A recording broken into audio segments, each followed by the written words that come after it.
Welcome to After Dark at the Fixed Ops Roundtable, featuring Cara Delane and Ted Ings.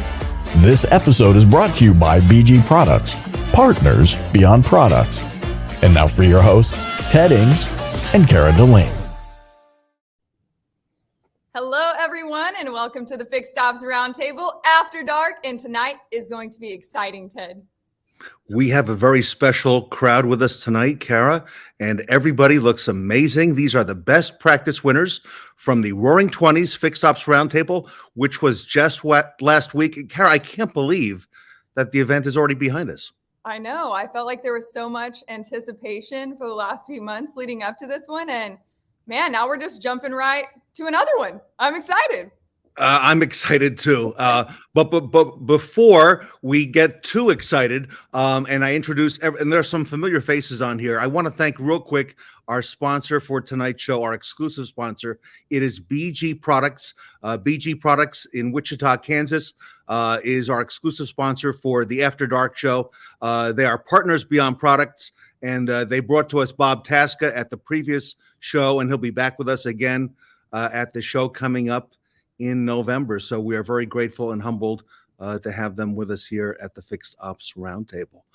So let me introduce everybody. If you don't already know, Tully Williams is with us tonight, simply because he'll be helping to introduce David Lance, also from the Nilo Company. They both did a keynote at the last event on marketing. Want to hear about that in just a moment. Congratulations, David, to you. Kathleen Long is here from Repair Pal, who did an awesome panel on catering to the female consumer, and she moderated that. Kathleen, congratulations and welcome tonight. And we've also got the entire panel here from Revolution Parts, who did an amazing panel. We have Scott Traub from Modern Automotive in North Carolina, Justin Aiken, who is the owner of All Star Dodge Chrysler in St. Louis, and Mike Rich, who's the VP of Marketing at Revolution Parts. So everybody, welcome. That was a mouthful, Cara. It was, but all important people tonight. What are you laughing at, Tully? Well, I am so excited, man. We've got to get some announcements going here. I'm telling you. And I see the first one coming in from Tully. So now, Tully, we are live tonight, right? That's it, baby. All right. So, everybody, we're live on LinkedIn, on Facebook, and on YouTube. So appreciate the comments and appreciate the love. You know, Tully, Fixed Ops does not get a lot of love, and I'm so proud that you're getting a lot of love this month and next month by being on the cover of Fixed Ops magazine. Well, you're so gracious. I mean, it was a great honor to be humbled. You know, would be with some of those great superstars on the cover. But you know what's making Fixed Ops great is Mr. Ted Ings is bringing back the love to Fix, and God bless you for it, bro. Oh my gosh. Scott Butler, Tony Owens, good evening. Mike Rich, you just were on the cover of Fix Ops magazine, but a few months ago, with some of the things that you're doing in parts, the award winners, Mike, some of whom are on here with us tonight. Yeah, a couple of the award winners are on here with us tonight. So yeah, we've been trying to bring fixed stops back to prominence again, specifically parts. So parts feels to be like the most ignored piece of fixed ops. The service guys get all the love. The parts guys get stuck in the back little rooms way in the back of the dealership. So trying to bring those guys out and give them some love too. I agree. And Sticks, good evening. Roger, good evening. Robert, good evening. Hold on a second. We're live. Without the parts department, guess what? Can't sell any hours. Parts and service are one team. Fixed ops, my friend. We have learned that. And Mike, congratulations to you. That was probably one of the all-time best, if not the best panel on parts that we've had. So, Mike, great job in getting those topics and bringing Justin and Scott to the group. Yeah, thank you. Yeah, it's all Justin and Scott. I was just there to take part to their greatness. All right. Well, we're going to hear about that in just a few moments. And Kathleen, Repair Pal, you are really building an amazing brand. I see it everywhere with what you're doing, not just with shops, but with dealerships. And this time, Kathleen, you spoke about catering to the female consumer. You brought together a panel of all kinds of folks from retail, different parts of retail. Kerry Wise, I think I saw her on there with you as well, from AutoFi. Kathleen, if you don't mind, tell us a little bit about that panel and some of the things that you guys talked about. Yeah, look, we were lucky. We had Kerry Wise, as you mentioned. We had Justin Pomeroy from Foundation Auto, a very successful guy, and also a Repair Pal customer. Another Repair Pal customer, we had Daryl Terrell with Matt Bauer Chevrolet, Alexandra Jenkins from Foundation Auto as well. Brooke Furness was there from BZ Consultants Group, and Ball of Energy, Janae Andrews from Champion Chrysler Jeep Dodge. So it was an awesome panel. It was. Robert, you definitely got a shout out for that closer comment, by the way. Kathleen, that was an amazing panel. And I'm so glad that you brought that to the surface. What were some of the conversations about? Because there was more than one topic, and give us a little bit of insight into that, if you don't mind. Yeah, absolutely. So, we started off by letting everybody know that 65% of the licensed drivers in the U.S. are female. And then we talked about, how little we're represented, especially in the service drive, and how we want to see that representation. We want to feel like the service drive is a place for us. So when we bring in those cars, family cars, household cars, whatever, we want to feel like that's for us. So there were a lot of, practical suggestions around that, including how service departments can use Repair Pal and the trust that Repair Pal confers for pricing and transparency, to have that conversation with every consumer, but particularly with the female consumer. We talked about just listening, making sure that you're thinking about the whole family. And that you're really attentive to what all of your customers' needs are, and having that conversation in a very open and transparent way, bringing some of that same juice that we see, the excitement that we see in the sales floor, to the service department and to the fixed ops department. And the word that you just called out, and I see Russell Hill in the comments. Thank you, Russell. Thank you, Steve Apicella. That word, Kathleen, transparency. I heard that so much at this Fixed Ops Roundtable, and what you're doing at Repair Pal really brings a new level of transparency. We've had, folks like Steve Hill from I-10 Toyota in the past. I know Daryl talked about it, and I know that Justin Pomeroy talked about it as well. But why is transparency wasn't something that we really had, Tully, in service, in parts probably until recently. And Tully, why is that important before I come back to Kathleen? I think that when you think about it, we're in the repeat and referral business. And I think that, we've all gotten smart. COVID really kind of gave us a kick in the butt. But you know what? We started about, how do we get people to like us? How do we make sure that we have retention? How do we get people back in the service drive? Let's treat them nice. Let's give them transparency. Let's show them. That's what pictures and videos are that our great technicians are talking about. Repair Pal shows the value. Are we over or undercharging? Let's tell everybody from the rooftops, hey, we are doing a great job. And we have factory trained technicians, not technicians practicing on your car. I love it. Kathleen, I think he's on board with the transparency thing. I think so. And look, transparency is a great way of highlighting quality. So, dealerships invest a lot in training. Obviously, they're using, factory parts. They're completing, factory trained repairs on your car. So as Tully said, they're not just practicing on your car. They already know what they're doing. And so charging a fair price and being able to demonstrate that, because it is a considered purchase for a household, often a large auto repair, but it's so necessary. Our cars are our freedom, right? They're what we want, to transport our families safely in. And so, we need to understand that we're not getting ripped off, and that, what we are being charged is fair and why. And that transparency conversation allows for all of those factors, not just price, but also quality to come to the forefront. Yep. I see Mike Weldon is on here as well. And Kathleen, I love the costume. I love what you're wearing. Thank you. And that fella Art Shaw did a pretty good job with his keynote as well, I heard. Oh, yeah, I heard that guy. I mean, if there's somebody more passionate than me about this, it's him. So it's been lovely to work with him. I actually celebrated my 8-year anniversary at Repair Pal this last week. And so, we've spent that side by side. He's been with Repair Pal a little over 10 years. And so, it's been a great partnership between the two of us for these years. Well, we're going to get to hear a whole lot more from Kathleen Long, because she's going to be a keynote at the next event coming up in November. More on that just in a little bit. Justin and Scott, I want to go to you and talk to you a little bit about some of the things that we discussed on that panel with Revolution Parts and Mike Rich. So, Justin, if you don't mind, give us a little insight into your relationship with Revolution Parts, and give us the lay of the land, if you will, on that.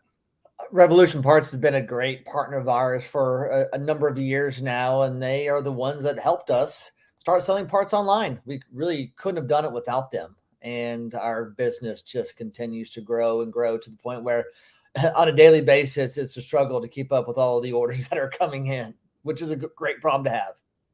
That is a great problem to have. And you've been with them for some time, and you told us the backstory on that. So congratulations to you, Justin, on all the great work that you're doing there. And Scott, Modern Automotive is spread out with many stores all throughout North Carolina. Give us the lay of the land on that maybe first, and then tell us what you're doing with Revolution.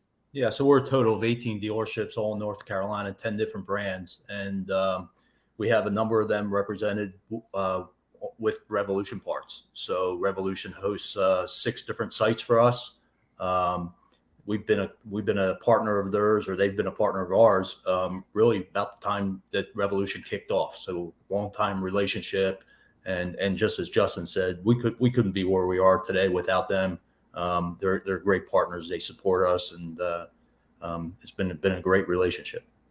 So it used to be in the old days that the way to buy the parts was to show up at the front counter in Parts and buy them over the counter. But, Scott, give us some insight, because you're doing things online. What kind of ways do you sell them? What platforms do you use to help sell parts? So we've used Revolution's platform with their web stores, and that's our primary source of business. We've also done eBay and Amazon through them. But this is your retail counter. The retail counter in the dealerships, we've watched our numbers shrink like everybody else's numbers shrink. This is where the customer is going. So, if you want to be in the retail parts business, you need to be selling online. We view it as a wholesale channel, really, just kind of like, like people use Amazon, right? They go to Amazon because they can usually source it a little cheaper than what they might pay somewhere else, and they can have it tomorrow. So, buying online from Justin or I is no different. Wow. And Justin, isn't it amazing how Parts has evolved and gone online? And really, I can't imagine doing business any other way now. No, it's definitely just going to continue to grow and grow and grow. Like Scott said about the walk-up window, I tell the guys in my 20 group meetings, when you look at those retail counter window, those numbers and see them dwindling, I'm the one stealing those sales from you these days. I love it. And Tully, tell us again why Parts is so important to the equation. I know you were instrumental. You talked about bringing F&I and service together, but first we had to bring Parts and service together, right, Tully? 100%. I mean, when you sit there before, You know, you look at 5-10 years ago, parts and service managers were at each other, right? Trying to grind out who's going to make the most money. Doesn't work. It does not work. If you can get the entire staff focused on selling hours, that means pay plans at the parts counter, parts and service managers work as a team to do what? To sell those hours. That's the focus. And here's the thing. All we can sell without parts is diag. Ugh, that doesn't work. We want to sell it all. Having parts guys and gals on the back counter that help feed those technicians drives those hours. And it all starts with everybody focusing and everybody's on the same team and fixed. Is right. You know, you got to look at today. Dealerships are not 1, 2, 3, 4 departments. We're one department. And now as we bring variable and fixed together as one team, my fixed ops, my F&I brother from another mother over there, Dennis, we work together to drive all of those great things. That's the cool thing about parts and service right now. It is a must. Leave that comment on, Kara. I see Larry Sherman. I don't know if you know him, Tully. He said, Sir talks a lot, knows it well. Who's he referring to? I couldn't tell you. That's my brother. That's our parts manager from our Jag Land Rover store. Uses Parts Revolution very well today, as we know, but he's a good friend of mine. So as he knows, parts and service are one. You know, that's the big thing. And Mike, are you seeing that as well from your vantage point at Revolution Parts? Is that an important part of the equation? Yeah, no, it is an important part of the equation, right? The service lane's always been the number one customer of the parts department, and that relationship is really important, even some more so today than ever. But I think these guys kind of called out a little bit of a revolution that's been going on the past few years is, you know, the move to people buying parts online. So dealers have kind of lagged behind, you know, the rest of the world when it comes to buying stuff online. They've relied on people to walk up to the counters, place an order. A lot of dealers today still have a form on their parts website. If you go to the dealer site, there's a form and you type in the stuff you want to get a part. I know if I went to Amazon and there was a form I had to fill out, I would probably leave Amazon immediately. And then the other thing that's really important to consider is all purchases. I think it's something, not all, but about 80% of purchases, regardless of whether it's parts or any type of item, start with an online search. So if you as a dealer are not able to be found from an online search, then you basically don't exist. So if you don't have your parts online and you don't have them displayed, the consumer that needs that work is not going to be able to find you from an SEO and a search perspective, and you might as well not exist. So if you're not online today, then in most consumers' hearts, you don't exist. So it's really important, you know, to be online, to have that presence, and it's important as ever for the parts and the service departments to work together. And Mike, you offer those solutions sort of as a turnkey, right, for dealers to get on board? Yeah, our whole platform's turnkey. We work with the OEMs. We bring in the data. We optimize the data. We integrate with Amazon, eBay. We build web stores for you. All the stuff comes back in, the payments. It's a full, like, nuts to soup, like, e-commerce platform. All you really have to do as a dealer is come in and work it. You have to pack and pick the parts. You have to, you know, do some photos, stuff like that. But we do the full thing. We even do the marketing side for you, so you don't have to find customers either. Wow, Justin, is this all true? They make it that easy, huh? They really do. That's why I said we couldn't do it without them, because they do make it that easy. We just simply couldn't do this on our own. Wow. And Scott, I'll give you the last word on parts. Anything that you want to add as well? Yeah, I thought during the panel, Justin made a great point, you know, about selling online. He brought up the fact that when you sell a part, traditional wholesale, you gotta have a driver involved, you have a truck involved, you have gas, you have maintenance. I'm stealing his words, but it was a great point. You know, when we sell something online, you know, there's none of that, and in fact, we actually make money shipping. So we go from an expense to an income source on the shipping of the part. Wow. Well, you all will be getting some amazing awards from the Fixed Ops Roundtable in the coming, I guess, 10 days to 2 weeks. So congratulations to all of you. And this is a perfect setup, David. I'm hearing about transparency. I'm hearing about online. I'm hearing about turnkey.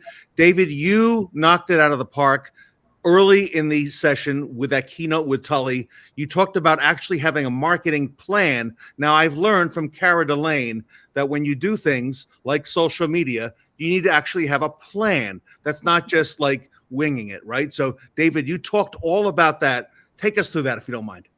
Oh, hey, gladly. And once again, thanks for having me on. So, in our segment, my partner and I, Mr. Tully Williams, we went over our fixed ops marketing strategy and how we simplify and internify. We look at it as our three pillars of fixed ops marketing success.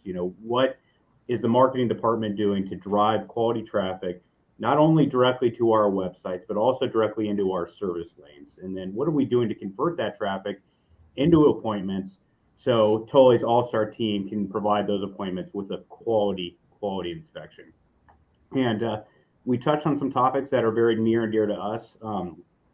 Biggest one being the agency relationship and how critical that partnership is, how critical it is to mystery shop your competitors to know who's going after your core business so you can return the favor. How critical speed to market is. Just there's no lost days in fix. Everything needs to be live on day one, and everybody needs to know what your offers are on day one, from your service riders to even those beautiful televisions that you can see right behind Tully. And that adds to the consistency. That is the offer that you are advertising online exactly what they see when they got to your website? And is that the exact same offer they see when they get into your service lane and they're looking at that beautiful television? And if you can provide that kind of experience and provide that thorough inspection, you're always going to have great CSI. And another big topic that we touched on is just the importance of online reputation management. That make sure that everybody's getting asked the question: would you recommend us to friends or family? That you're responding to 100% of those reviews, but for those negative reviews, that you're taking it just a few steps further. That you're pulling in those department managers. That you're showing the customer that you're really going to great depths to understand why they had a bad appointment and what you're doing to resolve their issue. And if you do that the right way, you can tap into a little thing called reputation marketing. But probably the last thing and the most critical is everything based on a strong foundation of analytics that the entire fixed ops department can access and understand so they can make better business decisions. And David, this was the first time I had seen it explained in the way that you and Tully did. And you showed us an actual 12-month calendar and how you prepare. And I'm sure you're preparing right now for the next year, starting in January, of all the things that you're going to be doing, not just in January and February, but in September and October. You've got that all planned ahead. You have to have a playbook. That's what it comes down to. And it's, as I said in the presentation, what is my obligation? My obligation is a full service lane. Every day that we're open for business, and how we achieve that is going to market with a thorough plan that everybody understands. And we really take a lot of pride in our fixed ops marketing calendar, and we're adding to it every single day. And I know Tully shared with me, I don't know if everybody else knows this, that when they brought you aboard with the Nilo company, Tully, you didn't bring just anybody in from the retail world. You brought in somebody with some experience in doing this kind of marketing, Tully, on the OEM level. Is that right? Oh yeah, we went out there and searched. We don't want some marginal person. We want a person that has been there, done that, worked with the OEMs, worked with the vendors, and bam. Guess who came up and said, I want to come work for you? My good friend, my brother from another mother, Mr. David Lance. Wow. And David, just if you don't mind, maybe share a little bit about that. What were some of the, I know, Nilo brought you in, and I think they kind of stole you from one of the OEMs, if that's not if I can say that. So, my coming to the Nilo company was, in my kind of completing the triangle. In my career, I've been fortunate enough to have some vendor experience, cut my teeth with Cox Automotive on their DMS division, and then was fortunate enough to go work for the digital arm of Ford Motor Company, and then had the privilege to go work for Fiat Chrysler, which is now Stellantis. But Sacramento is my home market. I grew up hearing the Nilo name, and they just have such a tremendous reputation throughout Northern California. And just as fate would have it, they were looking for a marketing director, and we have a fantastic HR director who reached out to me and asked me if I'd be interested in the opportunity, and I absolutely was.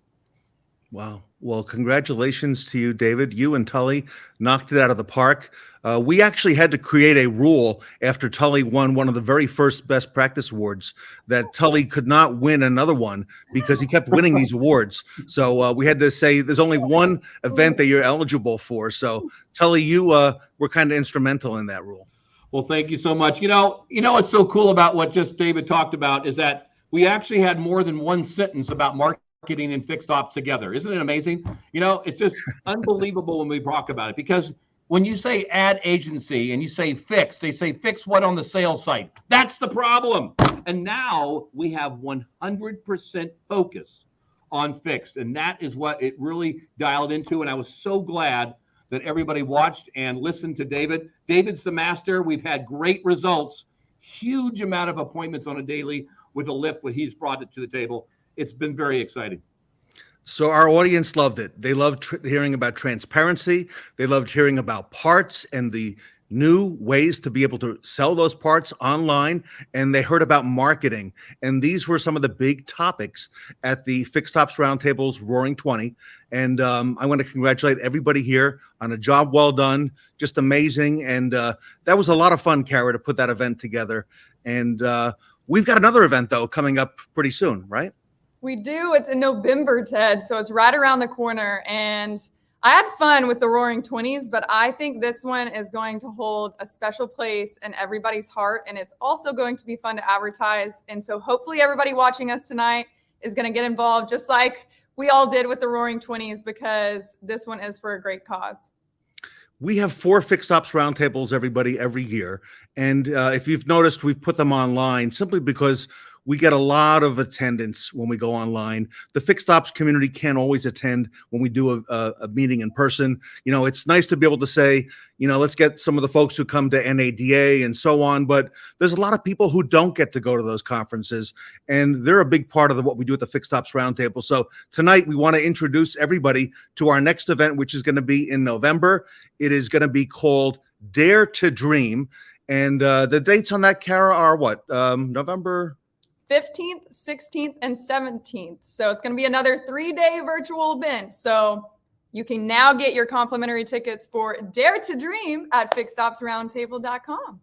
And there is significance, Kara, behind this name, Dare to Dream. We didn't just kind of pick that out of a hat. Tell us a little bit of the backdrop on that and what some of the effort is that's going to go into this event.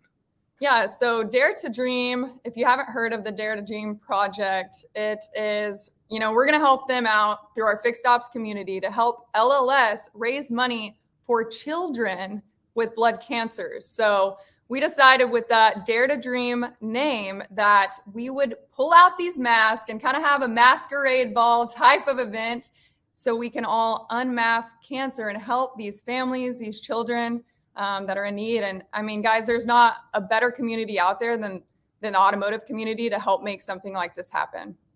That's right. So we are going to unmask childhood cancer. We're going to raise some funds for Leukemia and Lymphoma Society. You'll be seeing a lot of this graphic that will be coming up for the Dare to Dream project. We have set up a QR code. Our first plateau is $100,000. We've already started. I made the first donation. I think Karen made the second donation on there. And between now and November, we're going to ask our automotive community to be as charitable as you can and to give whatever you can. Last year, Tom Dahl from Subaru helped open up our meeting. I believe he'll be with us here again.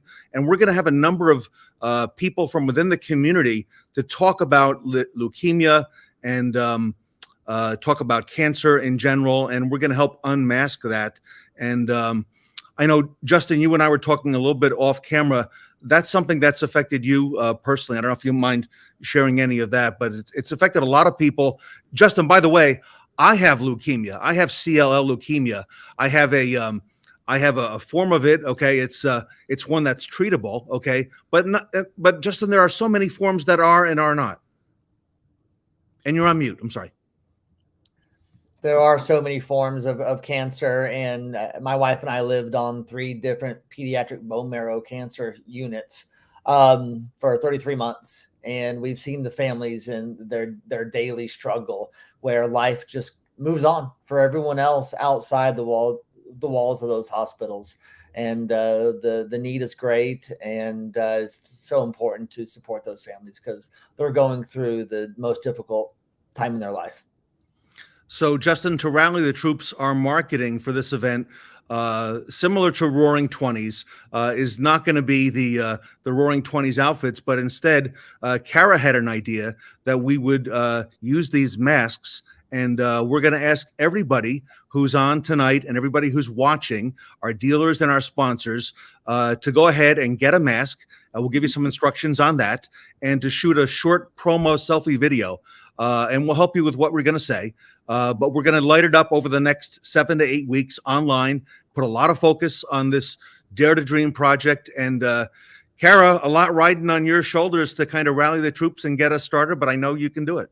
I know. I'm excited to get started. And the way that the Roaring Twenties took off, Ted, and everybody participated, I feel like without a doubt, the Fixed Ops community is going to rally together. And I hope to see everybody wearing a mask. There's many different kinds that you can get. They don't have to be this fancy, of course. There's plenty online. I, of course, use Amazon for most everything that I purchase for the Fixed Ops Roundtable. So if you're looking for a mask, I actually have a couple links out there. So you can search masquerade mask or something of that sort on Amazon, and it's going to pull up a wide variety, many different colors. You don't have to necessarily have one specific color. You can if you want to. I know there's some significance behind a few colors with LLS, but if you're into a random color, go ahead and grab it. And I will start making some videos for everybody out there, kind of instructing how we're going to make this movement over the next 8 weeks or so. All right. So, Kara, it is sure to be fun and memorable. Everybody will ask you to join us if you don't mind, and help rally the cause. And the event is 1 week before Thanksgiving, the same as we did last year. And last year we ran 2 charitable events. We had Jay Leno on one of them, who helped us put us over the top. And I know we're going to be over the top on this one as well. So we'll ask everybody if you would help us. So, but tonight we're celebrating our best practice winners. Thank you to everybody for all that you did at this event. And thank you to the audience. And Tully, thank you, because you were on like 1 million panels at this event. I had so much fun. It's just great to be included, Ted. And thank you again, bringing the limelight to Fixed. I mean, you are just an angel for us, my friend. Kathleen, I was worried 3.5 years ago, David, that there wouldn't be enough to talk about Fixed Ops, for a one-day event, Kathleen, let alone 3 days. But Kathleen, you helped make that possible and shined a lot of light on the needs here. Well, thank you so much. And Ted, if you ever run out of things to say, just call Art. He can talk about it for days at a time. You'll have to trust me on this one. But yeah, so happy to be a part of it. And look, something you might have guessed about me is I do have a closet full of costumes. I already have a few masks. I'm just trying to decide which one to wear. So. All right. Well, I'll have you work with Kara on that one, if you don't mind. Yeah, and absolutely. We will have Revolution Parts back. We will have Repair Pal will be back with us at this event. The Nilo Company will be back. Justin, you and Scott will ask you to come back as well, if you don't mind, and to help us, with this one. And it's coming soon, Kara. And give us the dates again on that one. November 15th, 16th, and 17th. So spread the word. Grab your complimentary tickets now, guys, so you can be a part of the Fixed Ops Roundtable Dare to Dream. It's going to be probably my favorite event yet. I think that's safe to say, and I hope everybody gets involved, puts their mask on, and, helps us out with an amazing cause. I think it's going to be a lot of fun. So great stuff. Thank you, everybody, for being here with us tonight. Thank you. Thanks for having us. Thank you. Thanks, everyone. Thank you, everyone. And congratulations to you all of our Best Practice Award winners. And we appreciated you being on tonight. Hopefully you spread the word about the next event with all of your employees, your friends, your family, and of course on social media. But until then, thank you everybody for watching. We will catch you on Wednesday at 8 p.m.